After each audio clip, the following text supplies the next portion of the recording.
with RC Garage. In this video, I'm going to be doing a build review on the team associated B6.3, kind of recapping all the issues I had and giving you all some tips and suggestions on what you might need to make the build go quicker and easier, and just some things to take a note of when you're building so you don't get too frustrated. So the first thing I want to say is have some patience, take your time, enjoy the process, and have fun. For me, it was relaxing, spending time to shut out my normal life and just focus on building the car. It was similar to meditation for me. Also, check page 3 often and make sure you measure your hardware so you don't install the wrong part and have to backtrack. I found this very helpful in making sure that I don't have any issues. And another thing to add on to this is there's a notes section so you can write down any notes you have. I actually kept kind of a journal and just made some notes so that way I knew where I was if I had to stop in between, and that way I knew where to pick up from. And also, if you're having any issues, you can make note of it so when you go to the track you can reference that and see if what you're building and the issues you're having, either others are having the same thing or they might be able to help you. Although I didn't use any, some hobby cutters or diagonal cutters can be very helpful in removing the parts on the parts tree easier and quicker. I'll put a link in the description below, but as you can see, like having to break this off, going back and forth a few times or twisting it to get it off, it takes quite a bit of time. Whereas if you use these diagonal cutters, you can just cut them off like that and then use your hobby knife to clean up any nubs that are on there. Speaking of hobby knife, the next thing I'd recommend is X-Acto blades, the Z series. I didn't have these until the end, but they made a huge difference when I was cutting out the body and the wings. They're the sharpest blades I've ever used, and it lasted through a lot of use. As I said, like cutting the bodies and the wings, it made a huge difference. It was a breeze, and I didn't even need to use my Lexan scissors.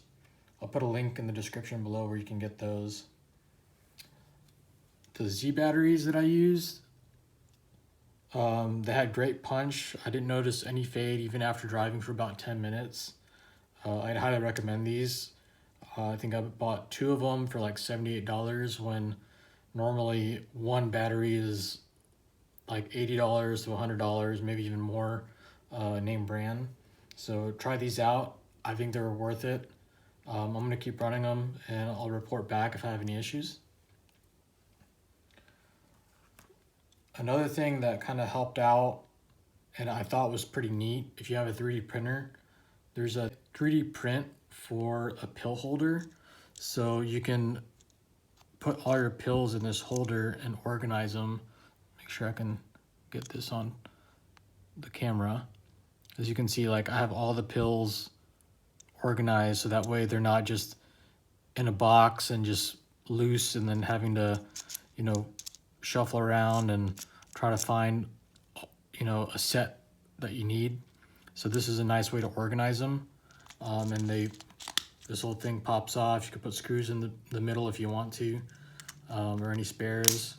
But it was a pretty neat print that I found. It even has the AE logo on the bottom. So I'll put that in the description below in case any of y'all want to print them out. The other thing that I noticed is I might want a faster servo than the ProTech 170 TBL that I'm running. I feel like I could benefit from faster steering, but maybe that's just me, getting used to the car, and I learned to anticipate the car's reaction time as I drove it more. Take this off. The Hobbywing 21.5 T motor wasn't too fast, but I think it was a good speed for a beginner to start.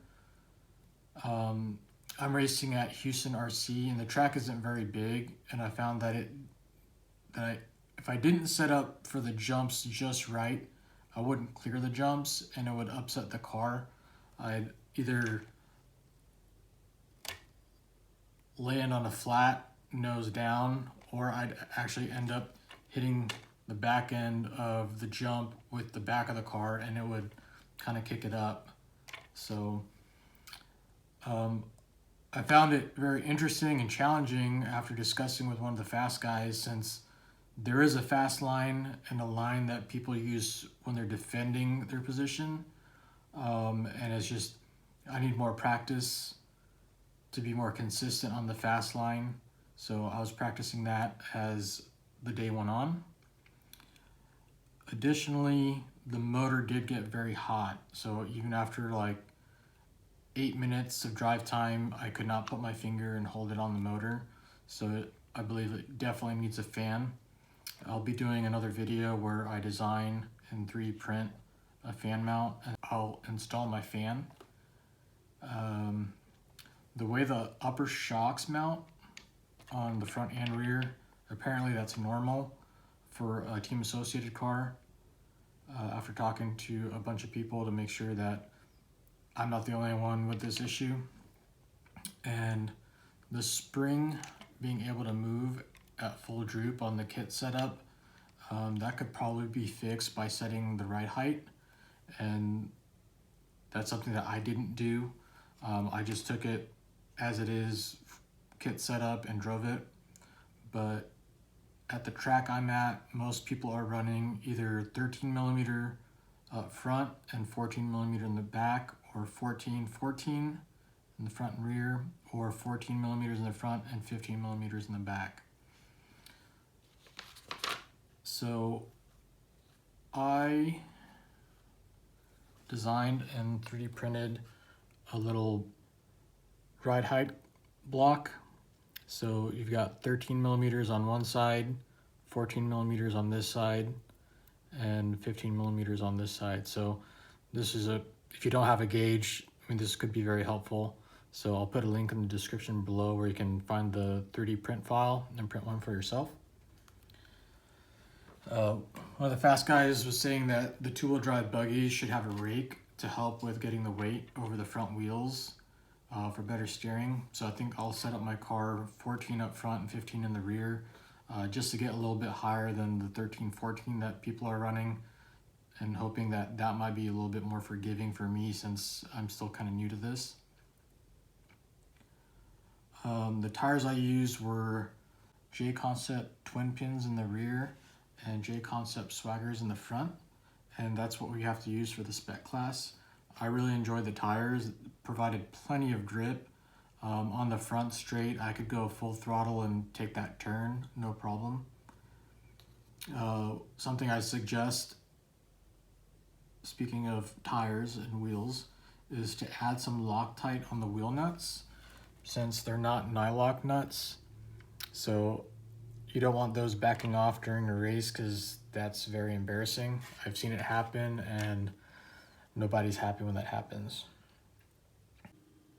Despite my frustrations with the kit, I'd rate it 4 out of 5 stars. I wanted to take a star off for every little thing that I was frustrated with or had issues with, but in the end, the driving experience outweighed any of the negatives. I don't think anything's going to be perfect, but there were some issues, with the shocks, the shock springs, the shock caps kind of moving a little bit, and all those things are design related. I don't think it's gonna really affect the performance and like the fit. The other issues that I had documented were, you know, the hinge pins, the head bolt, didn't quite capture the hinge pins that well, so I used washers and that seemed to work, and I didn't have any issues while I was on track. Despite all those issues, the only real upgrade that everyone recommended was you can't even see it, the steel bulkhead. That was kind of a expensive piece. It was $30 for an upgrade. So all in all, you know, if you got the kit at retail price, which is about $360, you're sitting at $390 for the kit alone. And since it didn't come with the wheels, you know, I ended up spending, you know, an additional $50 for a set of wheels and tires. So, you know, it can get quite expensive, but, you know, using the A-Main Hobbies coupon, you can get $30 off the kit. So it wasn't that bad of a deal. And, you know, at the track that I'm driving at, there's a lot of support for Team Associated, so I decided to go with that versus a Schumacher or an X-Ray. So far, I haven't seen a Schumacher running or an X-Ray running. I've only been out there twice, and everyone's pretty much had Team Associated B6.3, so pretty happy. I was able to talk to a lot of owners with their issues if they had any, and also check out their cars and their setups. So a lot of help from that. So I definitely recommend this buggy.